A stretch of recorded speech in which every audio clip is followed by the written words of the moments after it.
What's up, you guys? Thank you for watching another YouTube video. Today I'm finally going to be installing the CVT cooler for the WRX. And if you haven't done so, make sure to subscribe to the channel. There's a lot of great content that's going to be coming up in a few days, in the next few weeks. And so I went with the silver option. There you go, with the M logo.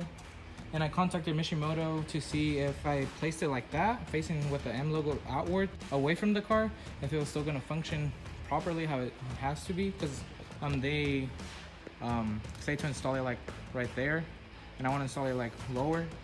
So we'll see. I'm probably gonna make like custom brackets for it or something, and I'll be showing you guys step by step on what I do, and hopefully this turns out good.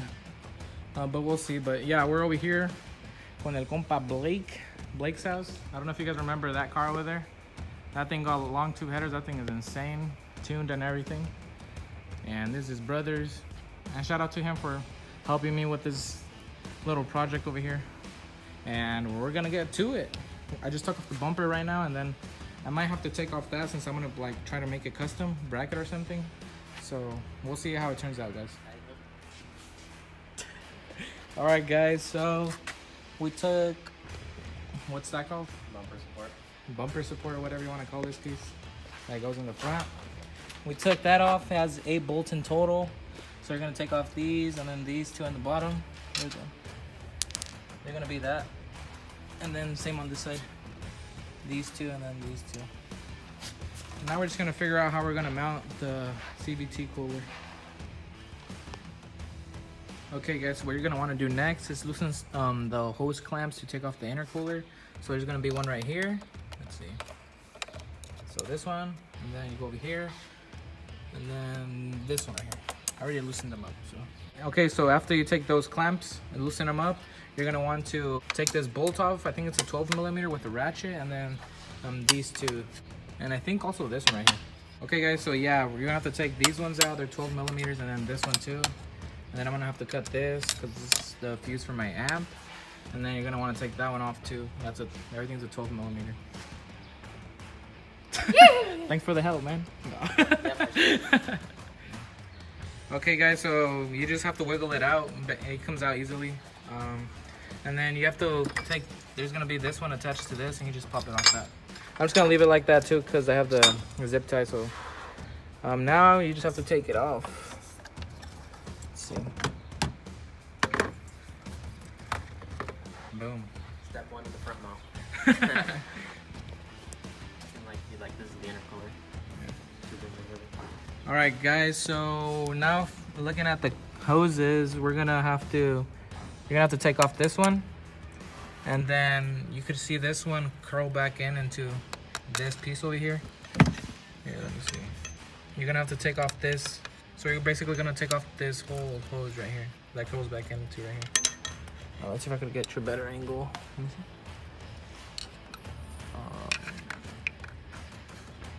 Okay, so it's this one, and it goes back in, and then you can see it go back into this right there. So that's what we're gonna do right now and see how it goes.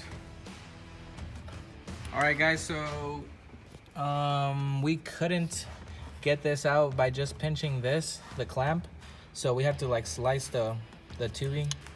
And now we're gonna go and do the bottom piece down here, and hopefully take this whole piece off this hose.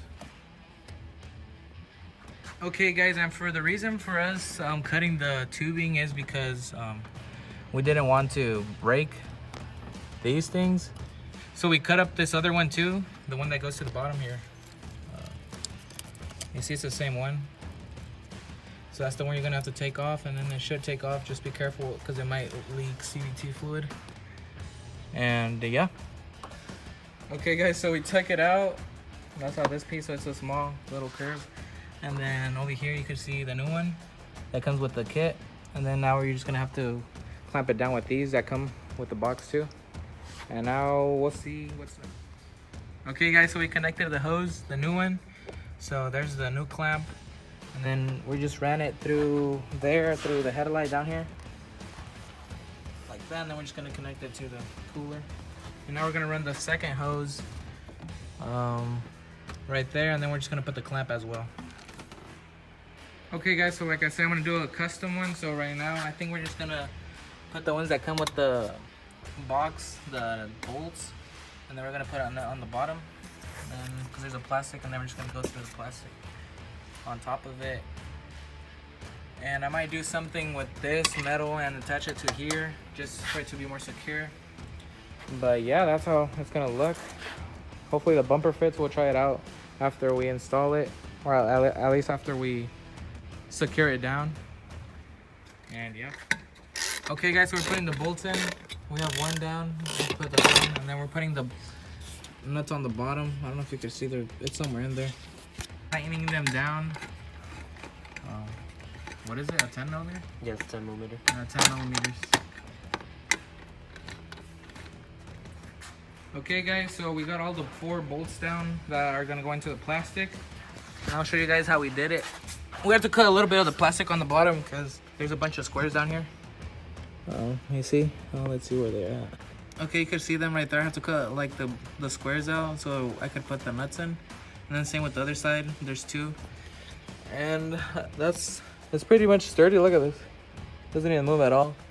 But I might probably still like think of something to hook this up to the metal right here just to be safer. But yeah, so far so good. Okay guys, so we pretty much have it bolted down. Now we're just gonna have to fill it up with the CVT fluid for the WRX that I got at my local Subaru dealer. And you have to bring your own bottle. They can't sell you like a 1 quart, one of those like oil ones that you usually get. So you have to bring like your own bottle, and then they're gonna fill up to 32 ounces, which is 1 quart. And then you're gonna have to look at this end to see when it gets full, but you're gonna fill it up through this hole. It doesn't really matter which hole you fill it up through. You just have to fill it up, and then you just connect your lines, and then you should be good to go. Yeah. Okay guys, so we filled it up, we topped it out. You can see the CVT fluid, oil on both sides, just go little by little. And it was at 32 ounces, and that's how much it took up for mine. And now for these, you're just gonna wanna aim them this way since my hoses are gonna go that way. So I'm gonna put this, and then I'll get back to you guys. All right, we got this thing bolted down. The CVT fluid is in, and then I made these custom brackets for it with the zip ties. Now I just need to route the hoses and tie them up. And then next I have to do the intercooler. And yep. Okay guys, so we turned it on, and it started leaking a little bit from the cooler. But yeah, pretty much you just put the intercooler back on how you took it off, and then put the brackets on, and then you should be good to go. Just check for any leaks before you drive it. And yeah. Okay guys, so I turned it on, everything's running good again. I put everything back to where it goes. Shout out to the homie Cameron for helping out. And yeah, I'm probably gonna leave this part out because I can't put it with the cooler in the front. And nice. And I think I'm gonna have this as an opening. I'm still not sure. I'll probably put the mesh back on, but we'll see what I do with that. Anyways, thank you so much for watching, you guys. I didn't go too much in detail, but hopefully this video will help you guys if you plan on doing this to your car. And I'll probably later do like a review video on it. And yeah, it's like crazy over here. And yeah, thank you so much for watching. Like and subscribe to the channel, and I'll catch you guys in the next one.